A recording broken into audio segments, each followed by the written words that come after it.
ஜீராசி நேயர்கள் அனைவருக்கும் இனிய நல்வாழ்த்துக்கள். எல்லோரும் நன்றாக இருப்பீர்கள். இப்பொழுது மேஷம் முதல் மீனம் வரையிலான 15/9/2025 21 செப்டம்பர் வரைக்குமான இந்த வாரம் எப்படி இருக்கும் என்பதை பொதுவான பலன்களை பார்த்தலாம்.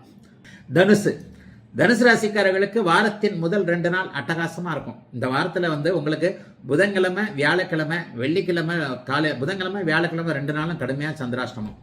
ஆக திங்கக்கிழமை செவ்வாய்க்கிழமை 2 நாளுமே உங்களுக்கு 7ஆம் இடத்துல சந்திரன் வலுவாக இருக்கிறார். குருவோடு சேர்ந்து சந்திரன் குருச்சந்திர யோகத்தில் பார்ப்பது எதிர்பாராத அதிர்ஷ்டம் போன்ற அமைப்புகளை கொடுக்கக்கூடியது. ஆகவே வாரத்தின் ஆரம்பம் நல்ல விதமாகவே ஆரம்பிக்கிறது. பெரிய கஷ்ட நஷ்டங்கள் இருக்காது. ஏன்னா 10ஆம் இடத்துல சூரியனும் புதனும் தர்மகர்மாதிபதி யோகத்தில் சேர்ந்திருப்பது இந்த வாரத்திலிருந்து ஆரம்பிக்குது. 11ஆம் இடத்துல செவ்வாய் இருக்கிறது. எல்லா விதத்திலும் நன்மைகளை கொடுக்கக்கூடிய அமைப்பு. ஆனா கரெக்டா உங்களுக்கு புதன்கிழமையும் வியாழக்கிழமையும் இந்த 2 முழு நாட்களும் சந்திராஷ்டமமாக இருக்கிறதுனால அந்த புதன்கிழமையும் வியாழக்கிழமை மட்டும் யாருக்கிட்டையும் கேரண்டி கையெழுத்து போடுறது, யாருக்காகவும் போய் நான் அப்படி எப்படி தரேன் இப்படி தரேன் அடுத்தவங்க இதை நம்ம ஏத்துக்கிறது, ஒரு மாதிரியான புதிய ஆரம்பங்கள். அன்னைக்கு எதனா பிரான்ச் ஆரம்பிக்கிறேன், புதுசு ஆரம்பிக்கிறேன், தொழில் ஆரம்பிக்கிறேன், வேலையை விடுறேன், குடும்பத்தில் இவர் இப்படி பண்றேன் அப்படி பண்றேன் இவர் இந்த மாதிரி பண்றேன் அந்த மாதிரி பண்றேன்ட்டு அந்த புதன்கிழமையும் வியாழக்கிழமையும் மட்டும் எந்த விதமான முக்கிய முடிவுகள் எடுக்க வேண்டாம். தூரமாக டிராவல் போகிறவங்க, நைட்டில் டிராவல் போகிறவங்க, கையில் சூட்கேஸில் பணம் நகை வச்சுருக்கிறவங்க கவனமாக இருங்க. தூங்கிட்டேன், காலில் தான் வச்சுருந்தேன், மேலே தான் வச்சுருந்தேன், சூட்கேஸை காணுன்ற நிலைமைகள் வரும். ஆக விலை உயர்ந்த பொருட்களை பத்திரமாக பார்த்து கொள்ள வேண்டிய நாளாக சந்திராஷ்டம நாளாக புதன்கிழமையும் வியாழக்கிழமையும் மட்டும் இருக்கிறது. இந்த 2 நாட்களை தவிர வேற எந்த சங்கடமும் வராதுங்க. டிராவல் அன்றைக்கெல்லாம் போனீங்கன்னா கொஞ்சம் போய் பார்க்க வேண்டிய ஆளை சரியாக பார்க்க முடியாது. 8 மணிக்கெல்லாம் போய் பார்க்க வேண்டிய ஆளை 9 மணிக்கு தான் போய் பார்ப்பீங்க. இந்த மாதிரியான சின்ன சின்ன சங்கடங்கள் வரும். மற்றபடி அந்த புதன் வியாழக்கிழமையை தவிர்த்து மற்ற 5 நாட்கள் தொழில் நல்லா இருக்கும், வேலை நல்லா இருக்கும், குடும்பத்தில் எந்த விதமான பிரச்சனையும் இருக்காது. கொஞ்சம் மனசு சாந்தியாக சந்தோஷமாக தான் இருக்கும். தொழில் தர்மகர்மாதிபதி யோகம் இருப்பதால் இந்த 4-5 வாரங்களுக்கு இந்த மாதம் முழுவதுமே வேலை தொழில் அமைப்பில் சங்கடங்கள் இல்லாத நல்ல வாரங்க இந்த வாரம். மகர ராசிக்காரர்களுக்கு இந்த வாரத்தோட கடைசி நாட்களில் தான் சந்திராஷ்டமம் ஏற்படுது. வெள்ளிக்கிழமை காலையில் 7:06 சந்திராஷ்டமம். 19/9/2025 வெள்ளிக்கிழமை காலையில் 7 மணிலிருந்து சந்திராஷ்டமம் ஆரம்பிக்குது. ஞாயிற்றுக்கிழமை சாயந்தரம் 4 மணி வரைக்கும் 3:58 வரைக்கும் சந்திராஷ்டமம். ஆகவே வெள்ளி சனி ஞாயிறு ஆகிய இந்த 3 நாட்களும் சந்திராஷ்டம நாட்கள். வாரத்தின் இறுதியில் தான் வருது, அதை பற்றி கவலைப்பட வேண்டாம். முதல் 5 நாட்கள் பார்த்தீங்கன்னா அமோகமாக நல்ல விதமாகவே இருக்கிறது. எடுத்த இடத்திலேயே 6ஆம் இடத்திலையும் 7ஆம் இடத்திலையும் சந்திரன் இயங்கக்கூடிய அமைப்புகள் நல்ல அமைப்புகள். என்னங்க நடக்கும்? திங்கக்கிழமையும் செவ்வாய்க்கிழமையும் பார்த்தீங்கன்னா வார ஆரம்பத்திலேயே எதிர்ப்புகள் விலகக்கூடிய தன்மை, கடனுக்கு ஏதாவது ஒன்றை கவலைப்பட்டுக்கிட்டு இருந்தவங்களுக்கு கடனை அடைக்கக்கூடிய அளவிற்கு வாய்ப்புகள் வரக்கூடிய, வருமானம் வரக்கூடிய நல்ல நிலைமை. 50-60 வயது மேற்பட்டவர்களுக்கு ஆரோக்கியம் நன்றாக இருக்கக்கூடிய அமைப்பு. சிலருக்கு பார்த்தீங்கன்னு சொன்னால் இதுவரைக்கும் எதிலையுமே ஒரு தைரியம் தன்னம்பிக்கை இல்லாமல் இருந்தவர்களுக்கு அது அப்படியே நல்ல விதமாக அமையக்கூடிய அமைப்புன்னு வாரத்தின் ஆரம்ப நாள் நன்றாகவே இருக்கிறது. இந்த வாரத்தில் இன்னொரு முக்கியமான ஒன்று, 6ஆம் இடத்துல குரு, 8ஆம் இடத்துல சுக்கிரன், விபரீத ராஜயோகமும் கண்டிப்பாக தெளிவாக நல்ல விதத்தில் அமையக்கூடிய அமைப்பு. 9ஆம் இடத்துல புதன், 10ஆம் இடத்துல செவ்வாய் என்கின்ற அமைப்பும் கூட கொஞ்சம் பாக்கியங்கள் கிடைக்கக்கூடிய, தந்தையை பற்றிய கவலைகள் விலகக்கூடிய, சொத்து பத்துக்களில் இதுவரைக்கும் இருந்து வந்த ஒரு சங்கடங்கள், சொத்துக்களை பிரித்து கொள்ள முடியாத, அனுபவிக்க முடியாத நிலைமைகளிலிருந்து மாற்றம் என்று மகர ராசிக்காரர்களுக்கு பெரும்பகுதி நன்மைகள் நடக்கக்கூடிய முதல் 5 நாட்களாகவே வந்துருதுங்க. வெள்ளிக்கிழமை, சனிக்கிழமை, ஞாயிற்றுக்கிழமை இந்த 3 நாட்கள் மட்டும் கொஞ்சம் எதுலையும் பேசும்போது கவனமாக இருங்க. யார்கிட்டையும் போய் கேரண்டி கையெழுத்து போட வேண்டாம். பணம் கொடுக்கல் வாங்கல கொஞ்சம் கவனமாக இருங்க. பேங்க்குக்கு போயிட்டு வர்றது, ஏடிஎம்ல போய் பணம் எடுத்துகிட்டு வர்றதுக்கு அடுத்த ஆள் அனுப்பாமல் நீங்களே போக வேண்டிய நாட்களாக இருக்கும். தூர பயணத்தில் பணம், கேஸு, சூட்கேஸ் இதில் கொண்டு போகிறவங்க, சூட்கேஸில் நகை கொண்டு போகிறவங்க கொஞ்சம் கவனமாக இருக்கணும். செல்ஃபோன் பத்திரங்க, ஏதாவது பொது டிராவலில் தூங்கிட்டேன் செல்ஃபோன் அடிச்சுட்டு போயிட்டான்ற மாதிரியான நாட்கள்லாம் அந்த சந்திராஷ்டம நாட்களாக தான் வரும். அதை தவிர்த்து கண்டிப்பாக கஷ்டங்கள் இல்லாத நல்ல வாரமாகவே அமைந்திருக்கிறது மகரத்திற்கு இந்த வாரம். கும்பராசிக்காரர்களுக்கு மிகப்பெரிய யோகங்கள் இருக்கக்கூடிய வாரமாக இந்த வாரம் அமையும். நல்ல திருப்பு முனைகள் இருக்கும். இது வரைக்கும் கஷ்டப்பட்டதுக்கு இப்போ கொஞ்சம் ஓரளவுக்கு பரவாயில்லைங்க, நல்லா இருக்குதுன்ற மாதிரியாக வாய்விட்டு சொல்லக்கூடிய அளவிற்கு ஓரளவிற்கு கும்பராசிக்காரர்களுக்கு மாற்றங்கள் தெரியக்கூடிய வாரமாக இந்த வாரம் அமைந்திருக்கிறது.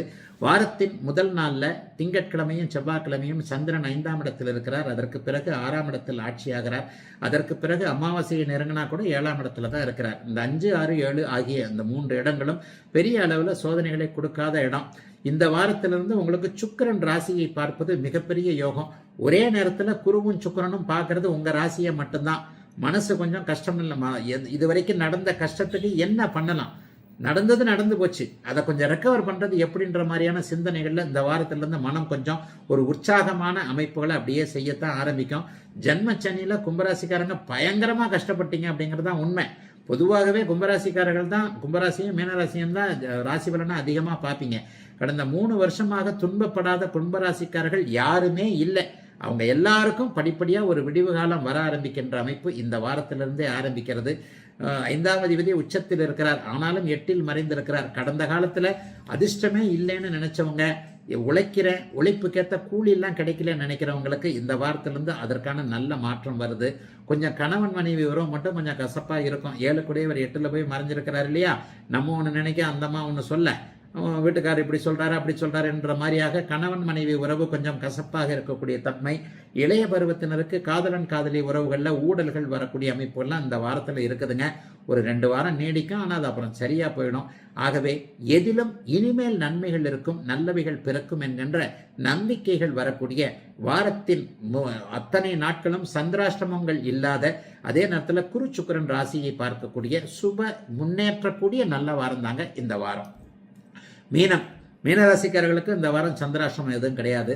சந்திரன் தேய்பிரை சந்திரனாக இருந்து 4, 5, 6ஆம் இடங்களில் வருகிறார். உங்களுக்கு 5ஆம் அதிபதி 5ஆம் வீட்டிலேயே வருவது அதிர்ஷ்டத்தை கொடுக்கக்கூடிய ஒரு அமைப்பு, மிகப்பெரிய அமைப்பு. 6ஆம் வீட்டில் இதுவரைக்கும் இருந்து வந்த சூரியன் இப்போது 7ஆம் வீட்டிற்கு மாறி இருக்கிறார். இந்த வாரத்திலிருந்து 7ஆம் வீட்டிற்கு மாறுவார். 8ல் செவ்வாய் இருந்தால் கூட அவர் குருவின் பார்வையில் இருக்கிறார். மீனராசிக்காரர்களுக்கு இப்போது அஷ்டமி ஜென்மச்சனி நடந்து கொண்டிருக்கிறது. உத்திரட்டாதி நட்சத்திரக்காரர்கள் கடுமையான மன அழுத்தத்தில் குழப்பத்தில் இருக்கிறீங்க அப்படிங்கிறது தான் உண்மை. யாருடைய ஜென்ம நட்சத்திரத்தில் சனி போகிறாரோ அவங்களுக்கெல்லாம் கொஞ்சம் செட்பேக்கான சில விஷயங்களை கொடுப்பாரு.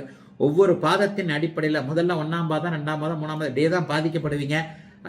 என்ன இருந்தாலும் சனி பகவான் ஒரு நிலையில நன்மைகளை, அதாவது ஒரு மாதிரியான நன்மைகளை வேறு கசப்பான வழிகளில் கொடுப்பார். மருந்த கசக்கும் கடைசியில் குணப்படுத்தும் என்பதுதான் சனியின் வேலை.